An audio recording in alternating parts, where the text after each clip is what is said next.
जय माताजी मित्रों, હું છું તમારો ભાઈ એસપી ના નવા બ્લોગમાં તમારું સ્વાગત છે મિત્રો। અમારી ચેનલમાં નવા હોય તો લાઈક શેર સબસ્ક્રાઈબ કરી દેજો। અને મિત્રો આ આપણે ફુવારા ફેરવા ગામમાં હાલ તો વાયરો રહે એટલે થોડું થોડું પાવું પડે, નકર પડી જાય એમ હે।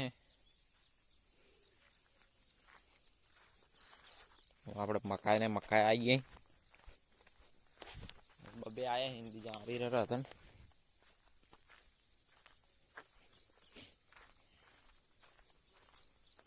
तो हमका चालू हुई तो फीलिंग का फेरवाना है।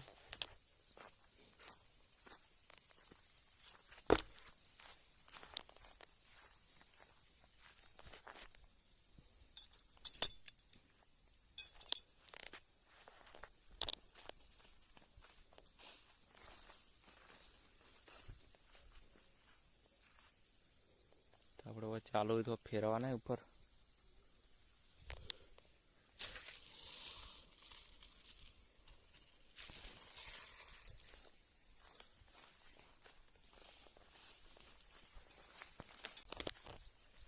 तो આપણે ફુવારા ફેરી નાખ્યા, ઉમકા ચાલુ હતા તો ફેરી ઇનકા ફેરી નાખ્યા। बार बार जाવું પડે, પલળી ગયા હલકે તો ફુવારા ફેરવતા પલળી ગયા।